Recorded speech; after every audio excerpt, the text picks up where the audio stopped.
The summer was nice and warm that year. The sun, as always, brought warmth to your skin.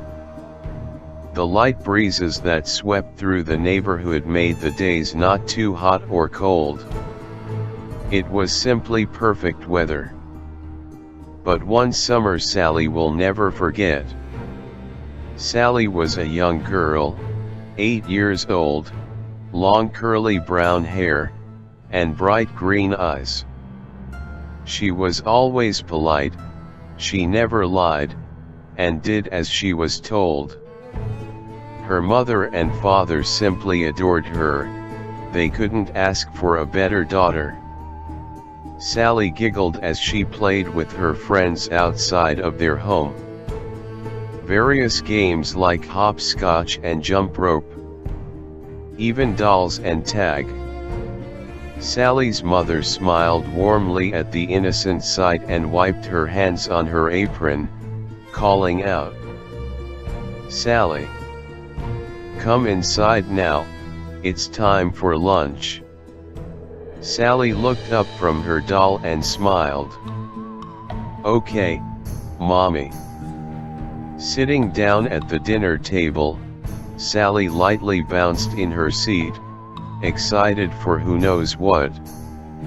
Her mother placed down a peanut butter and jelly sandwich with the crusts cut off. Some carrot and celery sticks on the side, and juice to drink. "Thank you, Mama." "You're welcome, sweetie." As the child began to take hold of her sandwich, her mother took a seat across from the girl and smiled watching her eat. "Guess what? Your Uncle Johnny is coming over." Sally looked up and smiled, the corners of her lips had traces of peanut butter on them. "MMG, Uncle Johnny," she repeated through her food. Her mother laughed and nodded. "MHM. He's coming to help Daddy with his job, and to look after you too. Maybe all of us can go to the carnival too." Sally chewed the rest of her bite quickly and swallowed. "Can Sarah and Jenny come too?" Her mother looked up in thought. "Well, that's up to their mom and dads to say. But if they can, sure." Again the child giggled and bounced in her seat again, now even more excited of this year's summer vacation. Over the course of the next few days, Uncle Johnny drove up to the house. Climbing out of his car, the man stretched his arms over his head and let out a tired sigh. "Uncle Johnny." A small voice chirped, earning the attention of the man.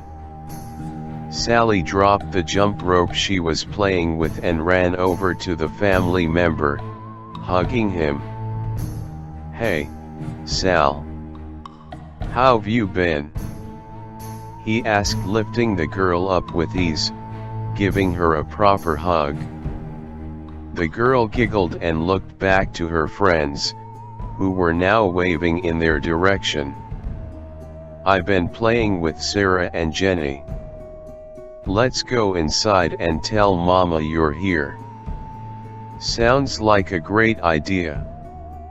He smiled and walked inside the house, calling out to the woman. "Marie, I'm here," he called, followed by Sally mimicking him. "Mama, he's here." The housewife hurried out of the kitchen and smiled to see Johnny made it. "Johnny, you got here safe and sound." The man placed the girl down on the ground and gave her bottom a pat to send her off, and hugged the woman. "Of course I did. Why else wouldn't I come here safe and sound?" He laughed, walking into the kitchen with the woman. Sally trotted over to the front door, calling out that she was going back outside to play. "Make sure you come in before dark." "Yes, ma'am." And off the girl went. As dinner drew near, Sally's father came home, happy to see his brother was there as well. Walking in with his daughter, he strolled up to Johnny with a handshake and hug. "Nice to see you, man. How have you been?" he asked, crossing his arms, watching his wife set the table up for supper. Johnny gave a shrug of his shoulders, fiddling with his thumbs. "Karen and I split up." "Ah, that's terrible, I'm sorry." Johnny shook his head with a smile. "Nah, it's all right. I'm happy, I can move freely without having someone constantly wanting to know where I am and what I'm doing." The two men laughed together, making their way to the table to eat. "Mm. Thank you, I'm glad you like it." "Mm. It's yummy, Mama." The adult smiled and chuckled from the child's praise. Plate after plate was empty, and Sally began to yawn over and over again, rubbing her eyes with her hands. Her mother smiled and gently rubbed her back. "Looks like someone is tired. Time for bed." Sally nodded and hopped off her seat, picking up her plate and carrying it to the sink. Her mother rose up to take her to bed, but stopped from John grabbing a hold of her arm. "I'll take her to bed." He smiled, earning one in return. "All right, thank you, John." The man nodded, watching the woman make her way to clean the dishes and put up any leftovers. Then looked to see his brother leave for the bathroom to wash up, and followed after the young girl to her room. John smiled and closed the door behind him, watching the girl rummage around through her dresser for pajamas to wear. "You need any help?" he asked, watching the girl look up and nod. "Okay, let's see what you got." The man waltzed up alongside her and began looking through her various pajamas. "You got some strawberry printed ones. I bet you'll smell just like them in your dreams." He took the shirt up and showed her, giving it a few deep inhales. Sally giggled and shook her head, indicating she didn't want to wear her strawberry pajamas. Johnny nodded and placed the shirt back, then pulled out another shirt with a unicorn on it. "How about this one? Bet you'll ride on Miss Unicorn here." Again the child giggled and shook her head no. The man let out a small huff before placing it back. Then took out a regular white nightgown. "How about this? Be able to turn into a princess with this." Sally's eyes lit up and clapped her hands excitedly and nodded. Placing the gown on her bed, he reached over to her and began to unbutton her shirt. "I can get dressed, Uncle," she said with a smile, looking down at his hands on her shirt. The man smiled back and nodded, continuing to work his way down her shirt. "I bet you can, but you're tired, and why not have some help?" he asked, watching Sally nod a few times. Once getting her shirt unbuttoned, he slipped it off her shoulders and gave her tummy a nice poke, making her giggle. He grinned and took a hold of the rim of her shorts and pulled them down. Finally, the man grabbed a hold of her nightgown and pushed the opening over her head, making sure her arms could go through the sleeves. "All done," he said happily, watching the girl smile back, giggling when she bounded on top of her bed. Johnny rose up and picked up her clothes. The door opened up and in walked Sally's mother, coming to tuck her in. "You ready for bed?" she asked, walking around the bed. Johnny looked up and hurried over to the other side of the bed. "I'll tuck her in, that okay?" Marie looked up at him and smiled, shaking her head. "Of course not." She looked down at her daughter and leaned in, kissing the child on her forehead. "Good night, sweetheart." "Good night, Mama." Giving the girl a gentle rub with her thumb on her forehead, the woman took the clothes Johnny had and made her way out of the room. Johnny smiled to the mother and walked over to the light switch, flicking it off. He carefully closed the door to her room and locked it.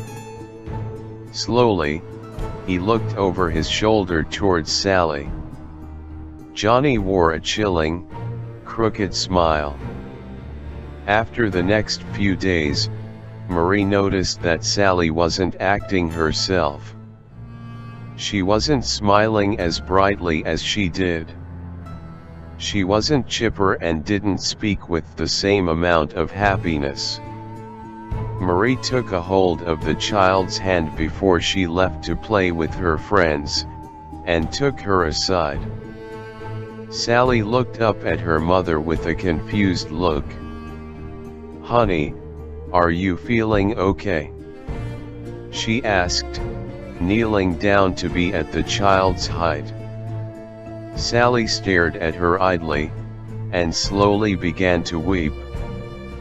Her mother widened her eyes in confusion. "Sally." Mama. I didn't want to," the girl managed to say, though hiccuping sobs. "Didn't want to do what, sweetie?" I didn't want to play. I didn't want to play his G game." The child looked up at her mother and hugged her tight. He touched me. And made me touch him."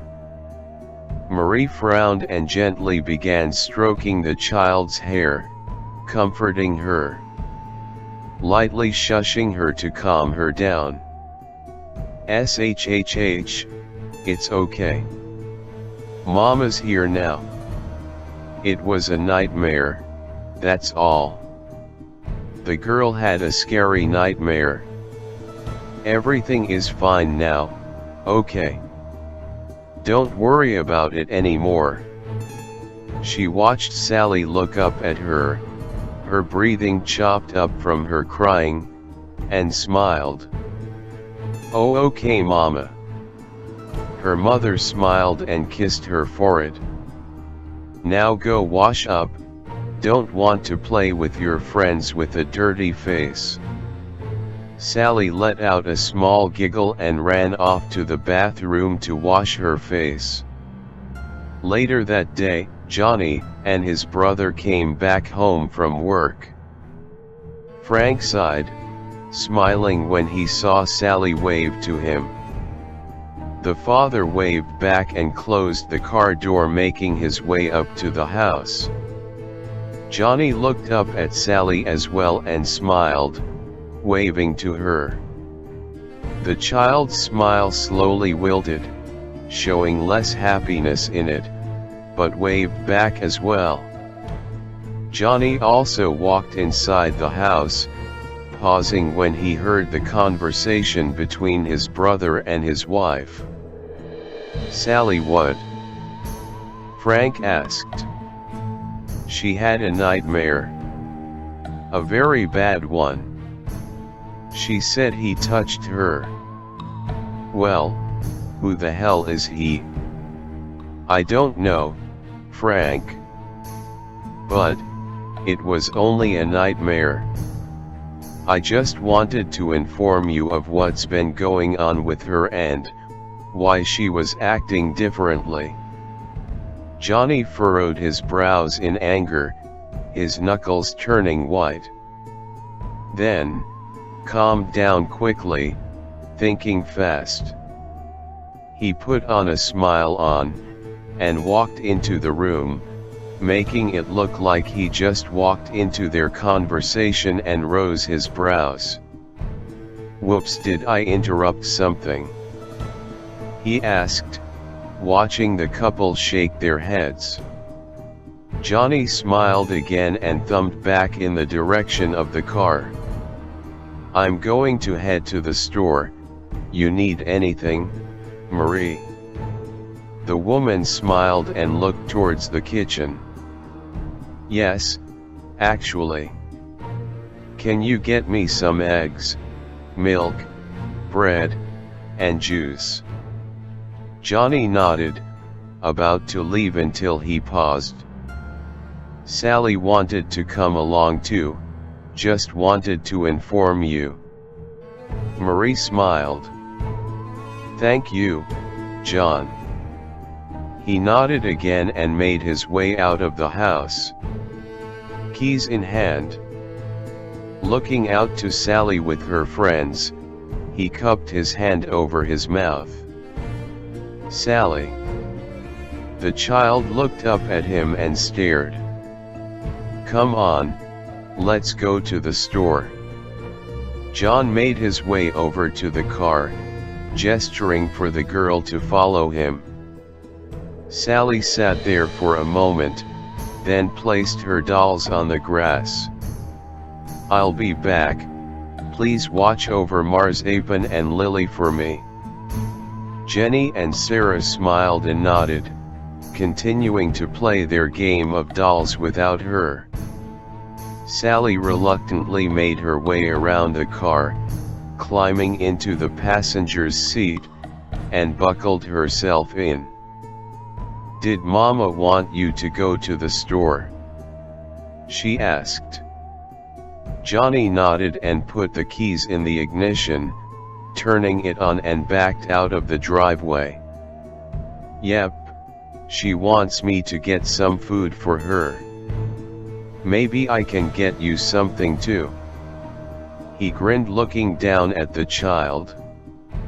Sally nervously smiled back and looked ahead, watching the scenery pass by. As soon as they got to the road leading to the store, Sally noticed he wasn't slowing down to turn into the parking lot. She furrowed her brows, confused, and looked up at him. Uncle Johnny, the store is back that way, she said, pointing in the direction of the Whole Foods store. But nothing came from the man. He just continued driving, a very faint smile on his face. The child sat up and looked past the back seat, watching the store slowly grow smaller till it was out of sight. Realizing they weren't going grocery shopping, the child watched her uncle drive into the small parking lot in the community park near town. No one went to the park on Sundays. Sally felt nervous, her breathing quickened, watching the man with wide eyes. Johnny put the car into park and turned the ignition off, looking to the child. Anger obviously showing in his features. You told your mom what happened, didn't you? He asked, watching the girl frantically shake her head no. You're not playing the game right, Sally. His tone almost had a slight singing to it. The man reached over and pulled the girl to him, ignoring the struggling she was putting up and her whimpering pleas. "You said you'd play the game with me, Sally, you lied to me." Opening the car door beside him, the man climbed out along with the child and shoved her to the ground, quickly pinning her down. Ignoring the cries and writhing the child was making. "You have to be punished now for breaking the rules," he said in that slight sing-songy tone and began to unbuckle his belt. This just in, a couple finds the body of 8-year-old Sally Williams in the community park. The week-long search is now closed. More tonight at 9. She could have sworn she closed her door before climbing into bed. "Guess I forgot." Getting up from the warmth and comfort of her bed, the teen made her way across the room and shut the door. Before she could climb back into her covers, a creak outside in the hall rose up. Was her parents up? They must have checked on her to see if she was asleep or something. As soon as she got her legs covered up, the teen froze to hear a faint sound of crying. Though it sounded like a child. Slowly rising up from bed once more, the girl made her way to her door and opened it. The crying seemed to be louder outside of her room. Peering down the darkness, the teen crept down the hallway, following the sounds of the whimpering. Once getting to the end of the hall, the girl gasped. Sitting on the floor in front of the moonlit window was a little girl. She was hunched over, crying. How did she get into their house? Through the window? Swallowing hard, the teen spoke up. Who are you? How did you get into my house? She asked. Suddenly the crying stopped. The child slowly moved her trembling hands away from her face, and looked behind her, twitching lightly. Blood replaced her tears, staining her hands. There was a deep clot of blood and hair on the side of her head, blood leaking from the wound down her face and onto her dirty nightgown. Her bright green eyes seemed like they saw right through her soul. This is my house. The child spoke, her voice raspy, sounding as if she was struggling to speak. The girl's body twitched and wiggled oddly as she rose up to her feet and turned to face the teen. Her feet were dirty, as if she'd been running through mud. Scrapes covered her knees and legs, and the end of her gown was torn and tattered. The name Sally was sewn into the front. Reaching out with her blood-soaked hand, the girl slowly smiled, blood staining her teeth as she spoke. Play with me.